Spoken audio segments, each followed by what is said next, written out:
aquele Matheus França, lateral direito do Flamengo, que treinou durante uma semana no CT Joaquim Grava, inclusive participando do treino aberto, que foi anunciado pelo presidente Augusto Melo como um jogador que viria por empréstimo do Flamengo. De repente, não houve acerto, voltou para o Rio de Janeiro, aquela coisa toda. Mas o Augusto Melo sempre manteve a confiança ao dizer que a vontade do jogador era defender as cores do Corinthians.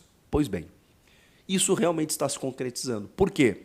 Porque depois daquelas cláusulas que o Corinthians não aceitou no contrato, de um empréstimo em que o Flamengo poderia recorrer ao jogador a qualquer momento, e aí o Corinthians sofreria ou poderia sofrer o mesmo que aconteceu com o Lucas Veríssimo, do time detentor dos seus direitos, acabar solicitando ou vendendo para um outro clube e o Corinthians ter que liberar. O Corinthians queria uma proteção maior. Isso não aconteceu, houve divergência, a relação estremeceu, só que aí nesse meio tempo o Corinthians contratou o Fabinho Soldado, gerente de futebol do Flamengo, que hoje é o executivo de futebol do Corinthians.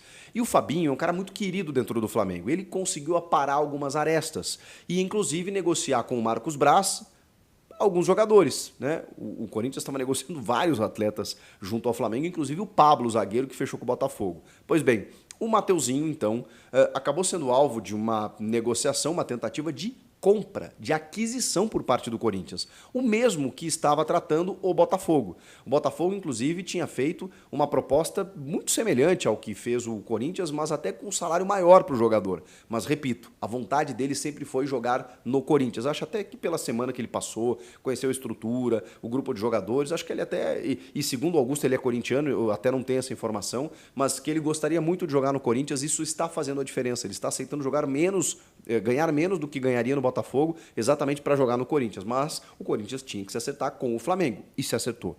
4 milhões de euros por 60% dele, podendo pagar mais 1 milhão de euros por metas atingidas. Inclusive, segundo o jornalista Vene Casagrande, há uma cláusula nesse contrato de uma multa caso o Corinthians não pague algumas parcelas.